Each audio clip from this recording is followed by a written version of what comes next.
Define किए जाते हैं। जैसे ये हमने क्या दिया कि एक स्फीयर बना दिया है ना, ये हमने क्या दिया, एक स्फीयर बना दिया इस तरीके से, ये एक स्फीयर आ गया, ठीक है, ये इस स्फीयर का सेंटर पॉइंट आ गया, ठीक है।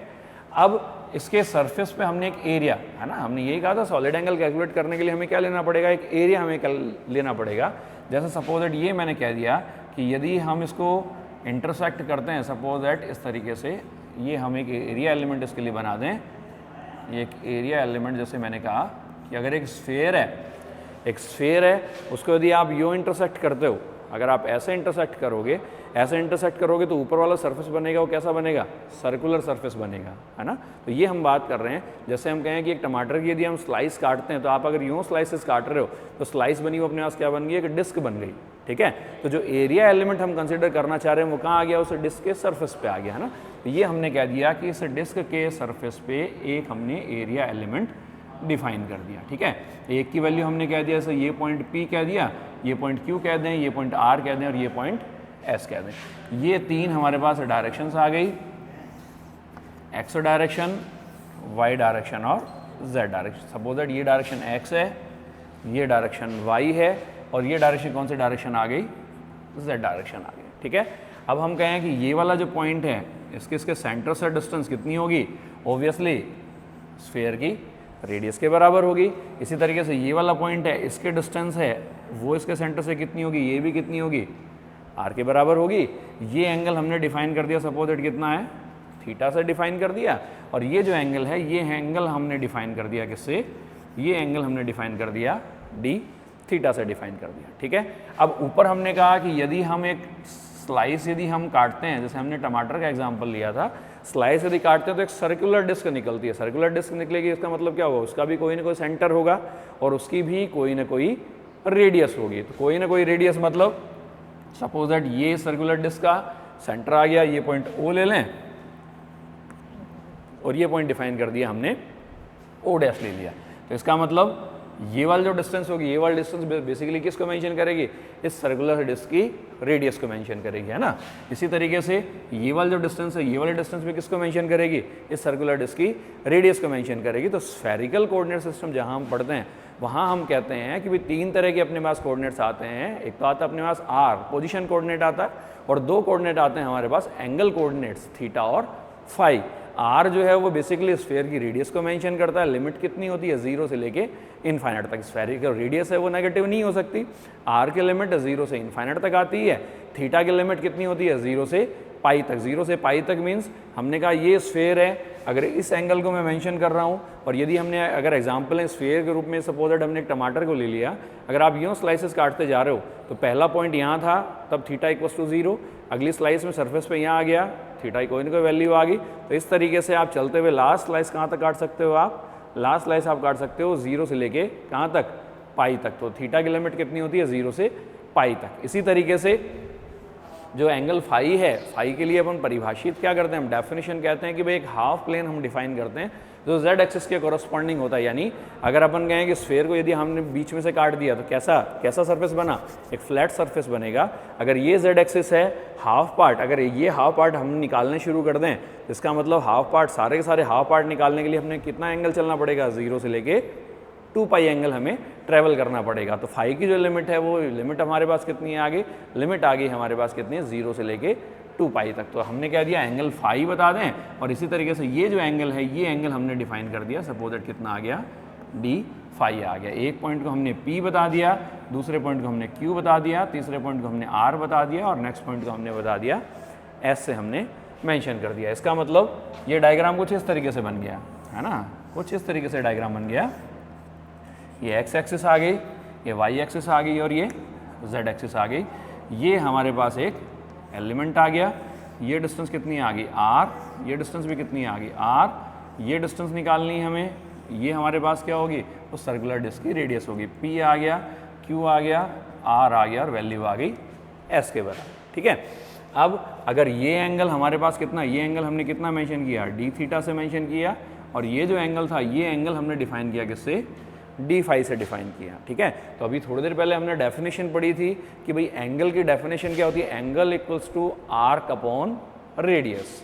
तो एंगल इक्वल्स टू, अगर मैं एंगल निकालना चाहूँ डी थीटा कितना आर्क बना रहा है, आर्क बना रहा है किसके बराबर, एस पी के बराबर, और अपॉन ए वैल्यू आ गई radius, that means S P equals to value आ गई आर आ गया और वैल्यू आ गई डी थीटा आ गया।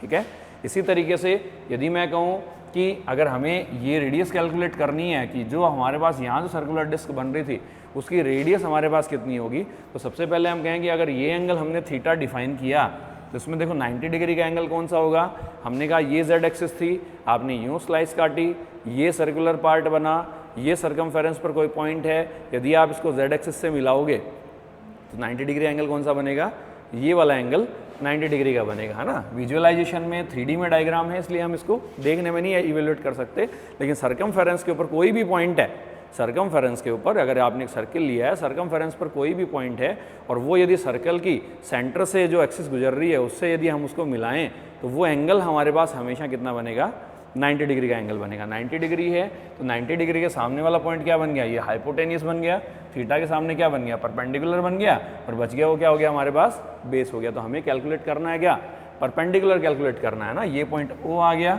और ये पॉइंट कितना आ गया, O डैश आ गया। तो ट्राइंगल ले लें हम, कौन सा ट्राइंगल ले लें हम, कौन सा, एस ओ डैश में यदि मैं वैल्यू डिफाइन करूँ यानी ट्राइंगल एस ओ डैश में अगर मैं वैल्यू डिफाइन करता हूँ साइन ऑफ थीटा, क्या होता है अपने पास, परपेंडिकुलर अपॉन हाइपोटेनियस, परपेंडिकुलर कितना है, वैल्यू आ गई OS, और अपॉन में हाइपोटेनियस कितना आ गया, R, that means OS equals to value आ गई, OS इक्वल्स टू वैल्यू आ गई R sine theta. That means जो हमने सर्कुलर डिस्क की बात करी, इस सर्कुलर डिस्क की ये जो रेडियस है, ये रेडियस हमारे पास कितनी आ गई, R साइन थीटा के बराबर आ गई, है ना। ये जो रेडियस है, ये रेडियस हमारे पास कितनी आ गई, R साइन थीटा आ गई। ठीक है, तो हम कहें कि एक तो हमने एंगल कैलकुलेट किया डी थीटा और दूसरा हम एंगल कैलकुलेट करना चाहते हैं कौन सा, डी फाई।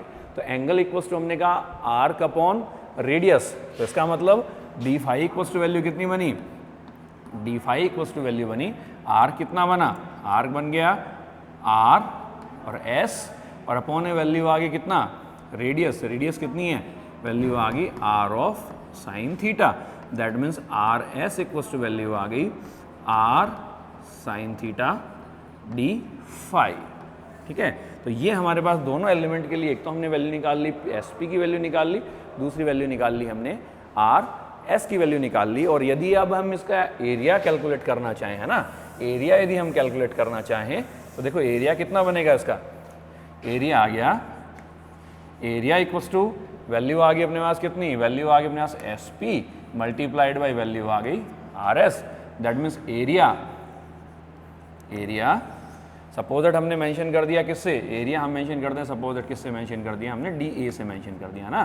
तो इक्वल्स टू वैल्यू आ गई एस पी, तो कितना बना आर डी थीटा, और मल्टीप्लाइड बाई कितना आ गया, मल्टीप्लाइड बाई वैल्यू आ गई आर साइन थीटा, और वैल्यू आ गई D phi. That means D A equals to value आ गई R square sine theta D theta, और वैल्यू आ गई डी फाई। ठीक है, और यदि हम वैल्यू निकालें D A upon A value आ गई आर स्क्वायर, तो इक्वल्स टू वैल्यू आ गई साइन थीटा डी थीटा, और वैल्यू आ गई डी फाई। और जैसी हमने डेफिनेशन पढ़ी थी, किसी भी एरिया एलिमेंट के कॉरस्पॉन्डिंग या किसी स्फेरिकल सरफेस की हमने बात करी, तो किसी भी एरिया एलिमेंट से सेंटर के ऊपर जो एंगल सबटेंड होगा वो उस एरिया एलिमेंट के एरिया और जो रेडियस होगी, रेडियस का स्क्वायर, उन दोनों के रेशियो जो है वो किसको मेंशन करेगा, सॉलिड एंगल को मेंशन करेगा। इसका मतलब ये जो एरिया एलिमेंट हमने लिया, ये जो area element P Q R S हमने डिफाइन किया, इस एरिया एलिमेंट के द्वारा इसके सेंटर पर जो सॉलिड एंगल सबटेंड किया जाएगा, एंगल अलग है, सॉलिड एंगल अलग है, जो एंगल सबटेंड किया जाएगा वो कितना सबटेंड करेगा, sine theta D theta D phi. और यदि हम कैलकुलेट करना चाहें जो स्फेरिकल सरफेस था, इसको यदि छोटे छोटे एरिया एलिमेंट में हम डिवाइड कर दें, पूरे स्फेरिकल सरफेस से इसके सेंटर ओ के ऊपर जो कितना सॉलिड एंगल सबटेंड किया जाएगा तो हम कैलकुलेट कर सकते हैं। ओमेगा इक्वल्स टू वैल्यू आ गई, इंटीग्रेशन आ गया, और वैल्यू आ गई साइन थीटा डी थीटा, और वैल्यू आ गई डी फाई, या ओमेगा थीटा की लिमिट कितनी आ गई, 0 से वैल्यू आ गई पाई, और फाई की लिमिट आ गई 0 से 2 पाई, यानी ओमेगा इक्वल्स टू वैल्यू आ गई 0 से पाई, वैल्यू आ गई साइन थीटा डी थीटा, 0 से वैल्यू आ गई 2 पाई और वैल्यू आ गई डी फाई। इसको सॉल्व करेंगे तो वैल्यू कितनी बनेगी 2, और इसको सॉल्व करेंगे तो वैल्यू कितनी आ गई 2 इंटू वैल्यू आ गई 2 pi. That means omega equals to value आ गई 2 इंटू 2 पाई, मीन्स वैल्यू कितनी आ गई omega equals to 4 pi. So the solid angle subtended by the spherical surface on its center is just equals to 4 pi। तो ये हमारे पास definition आती है, एक्सप्रेशन आता है किसके लिए, सॉलिड एंगल के लिए। जल्द मिलते हैं एक नए वीडियो में जिसमें हम कुछ एप्लीकेबिलिटी और कुछ एग्जांपल्स जो हैं सॉलिड एंगल के, कि सॉलिड एंगल हम किसी न्यूमेरिकल प्रॉब्लम्स में किस तरीके से हम कैलकुलेट कर सकते हैं उसके बारे में भी हम डिस्कस करेंगे।